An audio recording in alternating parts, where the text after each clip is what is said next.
ছুটির দিনে বইমেলায় চলছে শিশু প্রহর। শিশু প্রহরের আয়োজন নিয়ে জানিয়েছেন সহকর্মী সাদিয়া নান্সি। শিশু প্রহরের একদম শেষ মুহূর্তে কিন্তু আমরা আছি, অর্থাৎ আপনি জানেন 11টা থেকে 1টা পর্যন্ত শিশুদের জন্য আসলে আয়োজন রাখা হয়েছে। যদিও আয়োজন আমরা তেমন কিছুই দেখতে পাইনি।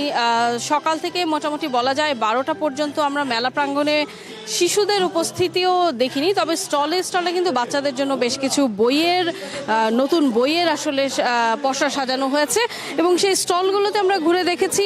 কিছুক্ষণ আগে আপনাকে দেখাচ্ছিলাম পাপেট শোর কথা বলছিলাম, আপনার মাধ্যমে নিশ্চয়ই দর্শকরা দেখতে পেয়েছেন যে শিশু প্রহরের একদম শেষ আয়োজনে বাচ্চাদের জন্য যে পাপেট শো সেটি কিন্তু চলছিল এবং এটিও একদম শেষ দিকে চলছে। এবং এই মুহূর্তে একটা স্টলে আমরা আছি যেখানে আসলে বাচ্চারা আসে এবং নতুন বইয়ের মাধ্যমে বিভিন্ন রঙিন মলাটে তাদের জন্য নতুন নতুন বিজ্ঞানের কিছু বিষয় শেখার জন্য এখানে বেশ কিছু আয়োজন রাখা হয়েছে। কি মনে হয় এবার আপনাদের বিক্রি কেমন হবে বা কেমন প্রত্যাশা করছেন?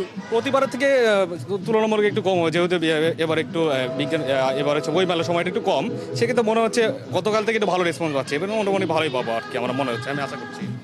যেমনটা আসলে শুনছিলেন, আসলে স্বাভাবিকভাবেই শুক্র শনিবার ছুটির দিন হলেও সার্বিকভাবেই বলা যায় যে পাঠক উপস্থিতি অনেকটা কম ছিল এবং এখন পর্যন্ত পাঠক উপস্থিতি খুব বেশি জমে উঠেছে মেলা, সেটা কিন্তু আমরা বলতে পারি না।